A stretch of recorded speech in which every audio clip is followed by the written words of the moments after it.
Welcome to MBTI. Today, we're going to take a look at how your 4 letters shape your life. Now, there are 16 different personality types, and each one of them is unique and special in their own way. But did you know that there are some common themes that run through each type?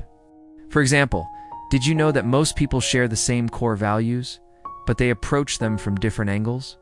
So let's take a look at each letter and see how it influences your relationships in life. Start with the first letter, E or I.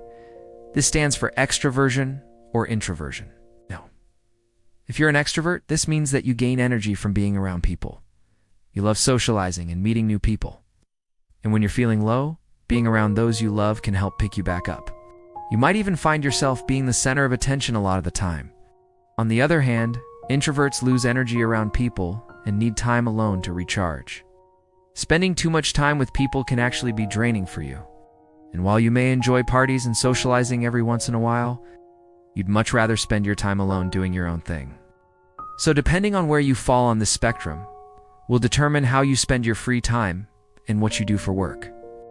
Extroverted people tend to be drawn to more social careers, such as sales or marketing, while introverted people prefer more solitary careers, such as programming or writing. It also determines how you spend your free time. Do you go out or do you stay in? Next, we have the second letter, S or N.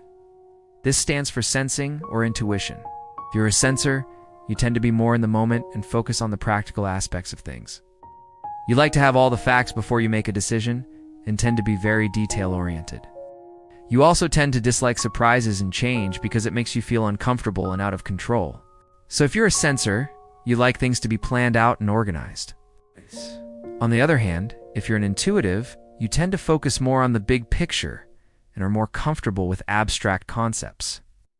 You're also more open to change and are able to adapt to new situations quickly. Because of this, you tend to be excellent problem solvers and are always looking for innovative solutions.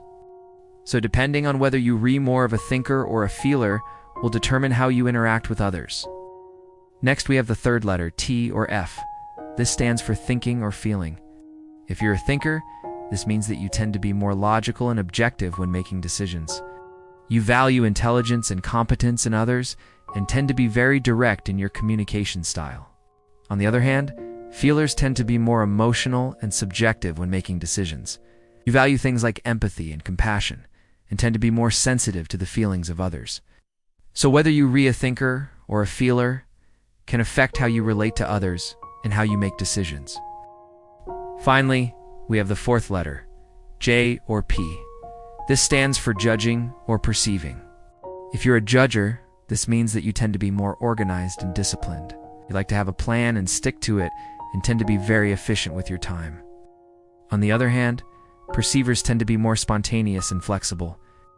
You don't like to make plans and would much rather go with the flow.